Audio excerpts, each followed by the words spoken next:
Olá, companheiras e companheiros, 22ª semana do nosso projeto Reflexões Políticas Semanais e uma semana que teve início com mais uma daquelas cenas dantescas, que já está se tornando rotina nessa era da ignorância.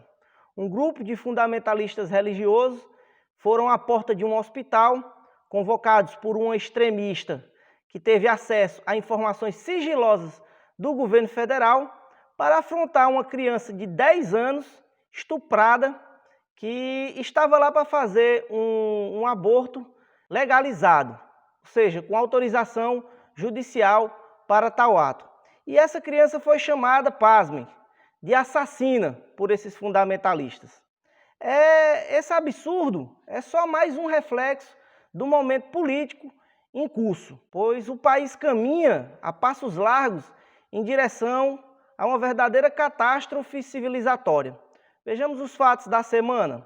Na segunda-feira, tivemos a perplexidade. O Ministério da Defesa vai receber mais dinheiro do que o Ministério da Educação em 2021. Aqui a gente vê claramente que a retórica do governo Bolsonaro em relação à educação não passa de uma falácia. A prioridade que o governo tem para a educação é muito pouco, com tendência a quase nada. Até porque a ignorância nesse governo é um instrumento de poder. Ele se atém à ignorância da massa para poder manter esse seu projeto de poder vivo, o que é uma triste realidade. Mas como se não bastasse esse absurdo, a Eletrobras, uma estatal brasileira, vendeu o maior parque eólico do Brasil por menos de 20% do que foi investido em sua construção. Esse parque eólico é o maior da América Latina. Isso configura aí, na verdade, um verdadeiro crime lesa-pátria. Estão não só privatizando os patrimônios nacionais, estão dando a preço simbólico, porque na verdade o país está se desfazendo para os amigos dos Bolsonaro do nosso patrimônio. Na terça-feira, a chantagem do mercado, que não perde a oportunidade. O jornal Valor Econômico informou que uma ruptura do teto dos gastos, aquela PEC 60 que foi aprovada, que limitou os investimentos públicos em mais de 20 anos, travou, congelou por 20 anos os investimentos públicos.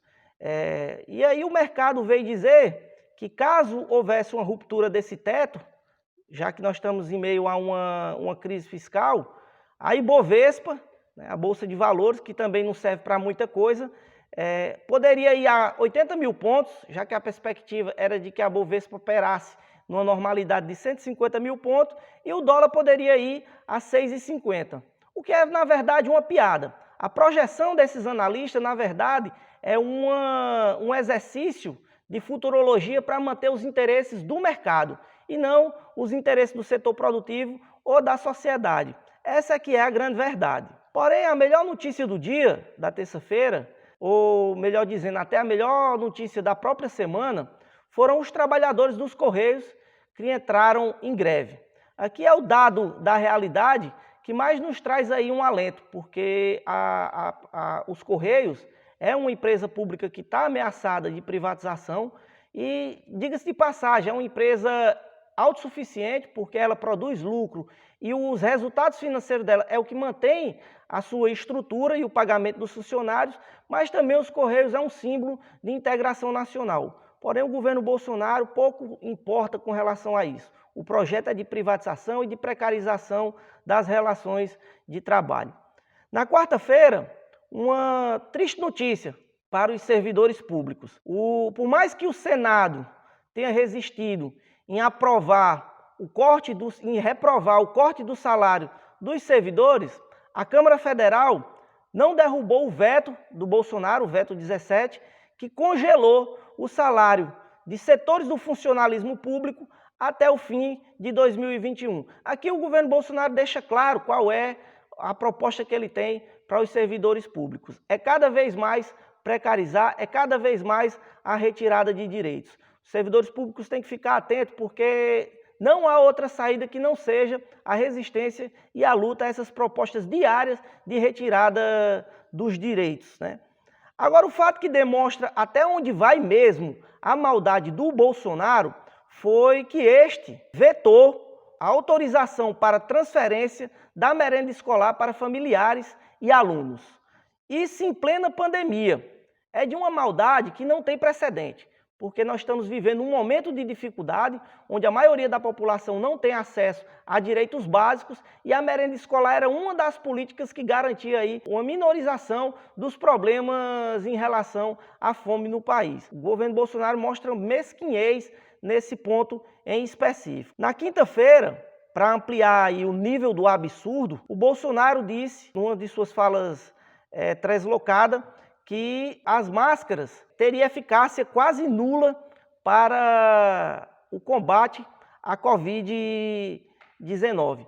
Isso demonstra, né, claramente que um verdadeiro absurdo. O país caminha para os 200 mil mortos, essa que é a verdade, e o governo Bolsonaro trabalha diuturnamente para que esses números se elevem, por mais absurdo que isso possa parecer. Mas houve uma notícia boa na quinta-feira. O Steve Bannon foi preso nos Estados Unidos por acusação de fraude. Esse cidadão simplesmente é o responsável por toda a onda extremista que há no mundo, principalmente nos Estados Unidos, com a eleição do Donald Trump, quanto pela ascensão do bolsonarismo aqui no Brasil. Ele é o verdadeiro intelectual que está por trás dessa onda de desinformação e de teorias conspiracionistas para levar esses extremistas ao poder. A prisão do Steve Bannon e essas investigações em torno dele é um alento que demonstra que essa fase do extremismo poderá ser ultrapassada. E isso é uma notícia maravilhosa. E a sexta-feira, para a gente finalizar, ela foi marcada pela constatação de que o governo federal trabalha contra o meio ambiente. Um avião da FAB, da Força Aérea Brasileira, foi usado para levar, pasmem, garimpeiros a uma reunião com o ministro do Meio Ambiente. Aqui não há mais dúvidas. Existe hoje um plano, um projeto de destruição da Amazônia e de destruição da legislação que protegia o meio ambiente no Brasil. Isso conduzido pelo sinistro do meio ambiente, o Ricardo Salles, que na verdade trabalha também diuturnamente para acabar com um pouco do sistema de proteção que havia no Brasil em relação ao seu próprio meio ambiente, a despeito de toda a pressão internacional e de toda a pressão nacional no que diz respeito a essa questão. A semana termina com uma certa esperança de luta, pois os companheiros dos Correios, com o movimento grevista, nos dão aí uma luz de que só a luta poderá nos livrar da catástrofe anunciada. Uma boa semana a todos, cuidem-se e contem comigo.